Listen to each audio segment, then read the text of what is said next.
Convertissez-vous et croyez à la bonne nouvelle.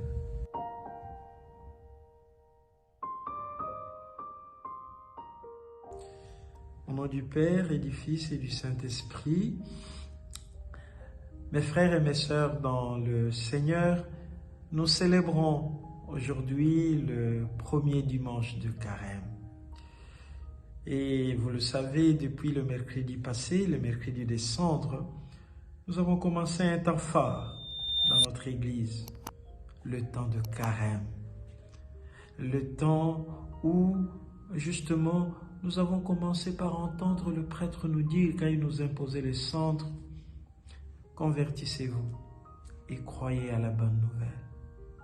Convertis-toi, ma sœur, et crois à la bonne nouvelle. Convertis-toi, mon frère, et crois à la bonne nouvelle. » Et c'est cette invitation qui va nous accompagner tout au long de ce jour qui nous prépare à la passion et à la résurrection de notre Seigneur Jésus.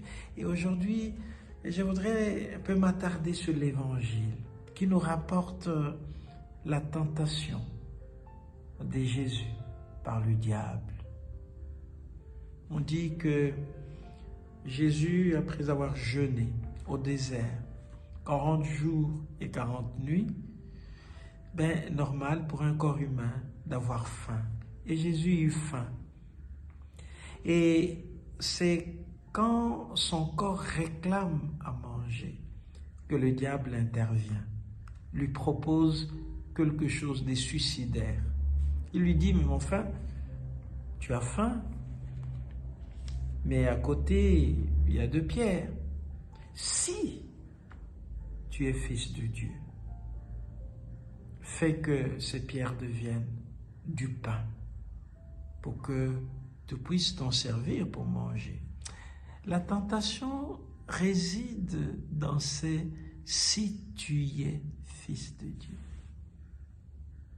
Si tu es fils de Dieu. Mais il est fils de Dieu, le Seigneur, et il le sait.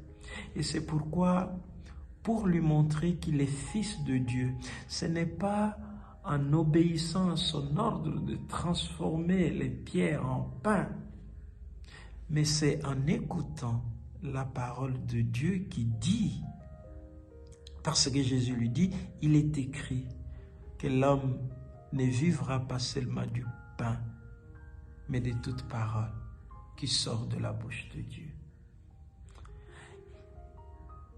Il prouve qu'il est fils de Dieu, non pas en obéissant à un ordre du diable, mais plutôt en renvoyant le diable à la parole. Parce que c'est la parole qui a créé, la parole de Dieu. Il est écrit que l'homme ne vivra pas seulement du pain, mais aussi de la parole de Dieu. Vous savez, aujourd'hui, le besoin matériel peut nous pousser à nous éloigner de Dieu et de sa parole.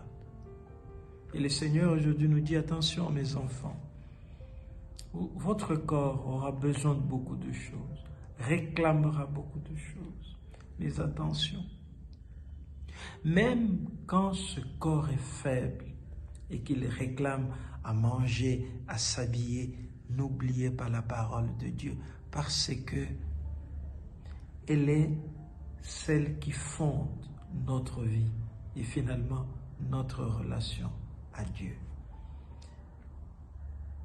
Le diable est un stratège. On dit qu'il amène Jésus.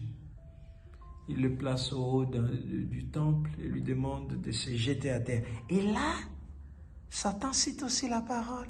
Il est écrit que les anges viendront pour que ton pied ne heurte la pierre. Voilà. Les Satan aussi se réfèrent à la parole de Dieu pour nous amener à ces idées, pour nous faire tomber dans ce piège. Mais le Seigneur ne se laissera pas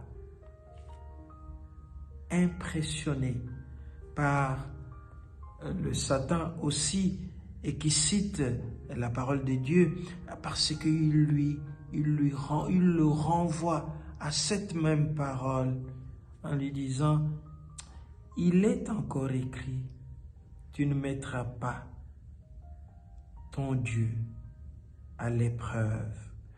Tu ne mettras pas à l'épreuve le Seigneur, ton Dieu. En fait, le Seigneur montre à Satan qu'il est effectivement le Fils de Dieu et qu'il maîtrise ce qu'un fils de Dieu ou une fille de Dieu doit savoir, c'est maîtriser la parole.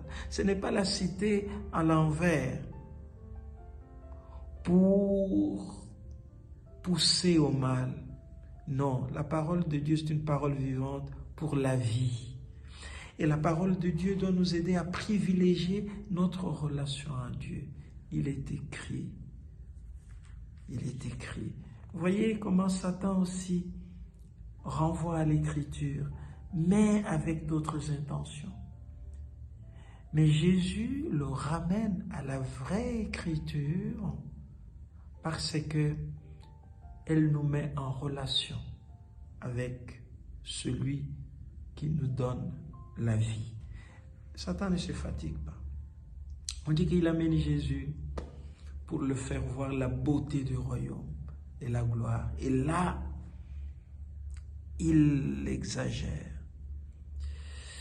Il dit, voilà, tu vois tout ça et c'est beau, c'est splendide. Et si tu m'adores, si tu te prosternes devant moi, alors je te donne tout ça. Et là, il y a quelque chose d'extraordinaire que Jésus dit. Arrière, Satan. Ça, c'est une prière d'autorité. Trop, c'est trop. Car il est écrit, c'est le Seigneur ton Dieu que tu adoreras.